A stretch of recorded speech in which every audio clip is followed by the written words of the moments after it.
नमस्कार दोस्तों, स्वागत है आप सभी का आपके चैनल उज्जवल नेट क्लासेस में। आज के इस वीडियो में मैं बात करने वाली हूँ कि हिंदुस्तानी संगीत के जो प्रचलित ताल हैं और कुछ अप्रचलित ताल, इनको मैंने किस तरह से पढ़ा था एग्ज़ाम से पहले। क्योंकि इसके पहले हमने अभी तक दक्षिणी संगीत के सप्तसुलादी तालों को तो हमने अभी तक देख लिया है, मॉक टेस्ट भी देखिए। अगर आपने उस वीडियो को नहीं देखा है तो ज़रूर देख लीजिए, लिंक आपको आई बटन में मिल जाएगी। और आज हम हिंदुस्तानी संगीत के तालों के बारे में देखने वाले हैं कि मैंने चार्ट कैसे बनाया था, और एक क्वेश्चन को भी हम अटेम्प्ट करके देखेंगे कि किस तरह से क्वेश्चंस आते हैं। इससे आपको पता चलेगा कि लयकारी के ऊपर भी जो क्वेश्चंस आते हैं उन्हें कैसे सॉल्व करना है आपने।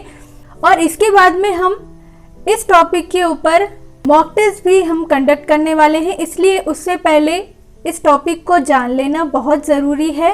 और मैं आशा करती हूँ कि सबकी तैयारी बहुत ही अच्छी तरीके से चल रही होगी। तो चलिए शुरू करते हैं आज की इस वीडियो को। ये देखिए दोस्तों, इस तरह से मैंने चार्ट बनाया था और यहाँ पर जो भी प्रचलित और अप्रचलित ताल हैं उन्हें यहाँ मेंशन किया है मैंने। तो आप भी इस तरह से अपना रिवीजन कर सकते हैं, जो बहुत ही हेल्पफुल रहेगा आपके लिए। तो देखिए, कुछ यहाँ तालों के नाम मैं सिर्फ रिपीट कर दूंगी, आप इसका स्क्रीनशॉट ले सकते हैं। तो देखिए, खेमटा, तिवरा, और इस तरह से कुछ मैंने सेक्शंस बनाए हैं। ताल, मात्रा, विभाग, ताली और खाली या फिर काल, जो एग्ज़ाम में पूछे जाते हैं वही सब चीज़ें यहाँ मेंशन्ड है। तो देखिए, खेमटा, तिवरा, पश्तो, कव्वाली, अद्धा त्रिताल, ठुमरी, बसंत, सूल फाख्ता, सूल ताल, झंपा, मणि, रुद्र, विक्रम, और आगे है फरदोस्त।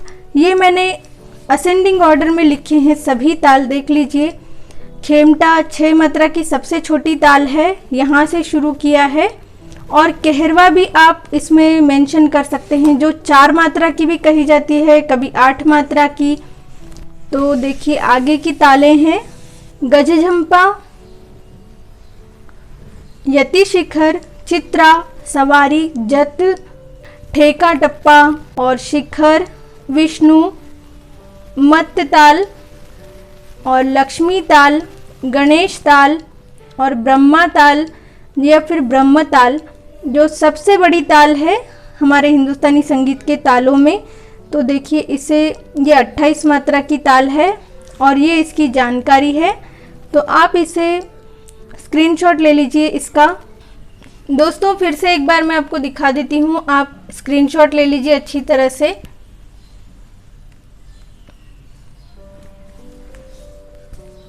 ये आगे के ताल हैं।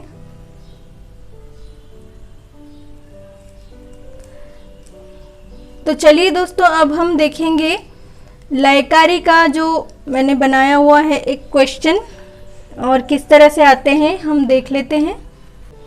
ये देखिए दोस्तों, ये हम आड लय को देखने वाले हैं इसमें, जिसे डेढ़ गुण भी कहा जाता है और इस तरह से भी लिखा जाता है। इसे आप अच्छे से देख लीजिए। तो प्रश्न है, ताल झपताल की आड़ कौन सी मात्रा से शुरू होती है। तो मैंने यहाँ पर ये बना लिया है। इस तरह से 10 मात्राएं होती है, आपको इसके बोल भी पता होंगे, धीना धीधीना, तीना धीधीना। और विभाग होते हैं 4, 2-3, 2-3 मात्राओं के। ताली होती है पहली मात्रा पर, तीसरी मात्रा पर और 8वीं मात्रा पर। खाली होती है 6ठी मात्रा पर। तो ये इस तरह से इसके बोल है। आपको क्या करना है, कोई भी अगर लयकारी पूछी जाती है आपसे, तो आपने पहले जो भी ताल के बोल हैं उन्हें एक एक आकार देते हुए लिखते जाना है और पीछे से नंबर डालना है आपको लिखने के बाद में। इस तरह से आपको लिखना होगा। तो देखिए, यहाँ से शुरू किया था, पूरा लिखा हुआ है, और ये लास्ट जो विभाग है ये कंप्लीट नहीं हो रहा है। तो इसे कैसे कंप्लीट करना होगा देखिए। और इसे जो डेढ़ गुण या फिर आड़ लय है, इसे 3 में 2 या फिर 2 में 3 भी कहते हैं। तो ऐसा लिखने के बाद में इसे कंप्लीट करने के लिए आप यहाँ पर 1 नंबर लिख सकते हैं और फिर इसे इस तरह से कंप्लीट कर दिया जाएगा। और अगर पूछा जाए आपको कि कहाँ से शुरू हो रही है, तो अब इन 3 मात्राओं का क्या करना है आपको, इन्हें इस तरह से, ये कौन सा चिन्ह है आपको पता होगा, गुरु का चिन्ह है, इसे इस तरह से दे सकते हैं आप यहाँ पर खाली जगह पर, तो ये कंप्लीट हो जाएगा। और अब हम यहाँ पर देखेंगे कि यहाँ चिन्ह कौन से आते हैं, वो भी दे देंगे हम। ये सम का चिन्ह आ गया यहाँ पर, और ये दूसरी ताली, और ये यहाँ खाली, और ये तीसरी ताली, इस तरह से इसे कंप्लीट किया जाएगा। तो ये बहुत ही आसान तरीका है दोस्तों। कोई भी आपको अगर लयकारी पूछी जाती है तो हमने जैसे कि ये 2 में 3 या फिर 3 में 2, इसलिए इस तरह से 3-3 अक्षरों को कंप्लीट किया है। और अब इसका आंसर क्या आएगा वो देख लीजिए। तो देखिए दोस्तों, इसे कैसे लिखा जाएगा। ये 3 तो कंप्लीट मात्रा है, इसलिए यहाँ 3 लिखना है आपको, और 1/3 इस तरह से ये आंसर होगा, यानी कि 3 पूरी मात्राएं, और ये 3 जो हमने बनाया है, 3 का एक ग्रुप, उसका भी हमने हिस्सा कर दिया और एक मात्रा यहाँ दे दी है, इसलिए इसे 1/3, हर मात्रा को 3 भागों में बांटा है, इसलिए 1/3। तो इसे कैसे लिखा जाएगा, कैसे कैलकुलेट होता है, ये 3 को 3 से गुना करेंगे और फिर ये 1 मिला देंगे, फिर 10/3, इस तरह से आएगा आंसर। तो आई होप आपको ये अच्छे से समझ में आया होगा कि आड़ लय को किस तरह से लिखना है। अब कोई भी अगर लय आती है, कोई भी लयकारी, तो आप इसे अच्छे से लिख पाएंगे इस वीडियो की हेल्प से। और अगर कोई भी डाउट है तो आप पूछ सकते हैं दोस्तों। तो यही थी आड़ लय झपताल की। तो दोस्तों, यही थे हिंदुस्तानी संगीत के तालों को याद करने की आसान ट्रिक और चार्ट।